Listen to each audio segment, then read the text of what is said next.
мэдээ үргэлжилж байна. Шинжлэх ухааны технологийн их сургуулийн оюутан багш нар сэргээгдэх эрчим хүчийг ашиглан сургуулийнхаа дээвэр дээрх цомцог гэрт кофе шоп нээсэн байна. Кофе шоп ажиллуулснаар оюутнууд хичээлийн бус цагаараа ажиллаж байгаа. За мөн сэргээгдэх эрчим хүчтэй холбоотой туршилт судалгаа явуулах боломж болцоо бүрджээ. Үүний үр дүнд оюутнууд орлоготой, мэдлэгтэй болж байгаагаа онцлоо. Шинжлэх ухааны технологийн их сургууль 2 жилийн өмнө сэргээгдэх эрчим хүчний лабораторийг нээж нарны панелуудыг байрлуулжээ. Нарны панелууд нь нийт 30 кВт цахилгаан үйлдвэрлэдэг байна. За үүгээрээ оюутнууд кофений машин, хүргэгч болон лабораторийнхоо тоног төхөөрөмжүүдийг эрчим хүчээр гаргаж байна. Манай энэ сургуулийн ер нь кофе шоп нэгдснээр ингээд оюутнуудын ер нь даваа тал ер нь их нэлээ ихсэн гэсэн. Яагаад гэвэл одоо ингээд бидэд ингээд дандаа онлайн мэдлэгээс ингээд үздэг ус бол одоо л ингээд практик талаас нь ингээд илүү их мэдлэгтэй болж байгаа. Ингээд одоо энэ чинь болохоор нарны ингээд шууд ингээд дүүш нарны цахилгаан станцаас ингээд шууд ингээд кофе шоп ингээд кофе гардаг болохоор ингээд бидэд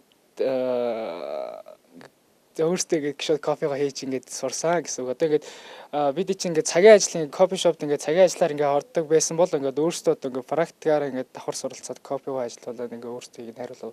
За нийтдээ манай энэ Т-байрны кофе шопт эргэлж байгаа 8 кВт-ийн нарны систем маань 3869 кг нүүрс төлөлгүйгээр эрчим хүч үйлдвэрлэснээр 9600 кг хүлэмжийг биднээс хэмнэж бууруулсан байна. Энэ бууруултаас үзэх юм бол 532 мод тарьсантай тэнцэх хэмжээний агаарын бохирдлыг бууруулсан байна гэсэн үг.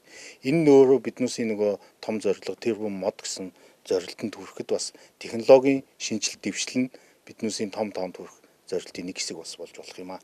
Яг Монгол улсын хэрэгцээ орчнууд бас өөрчлөгдөөд энэ одоо бид өөрсдөө энэ шин сэргээгдэх эрчим хүчийг ашиглаад эрчим хүчний их усруудыг хураагуудыг бий болгож чадвал ингээд тэрийгээ бас хэрэглэгч түгээх ийм боломж нөхцлүүд бий болсон бас чухал ач холбогдолтой.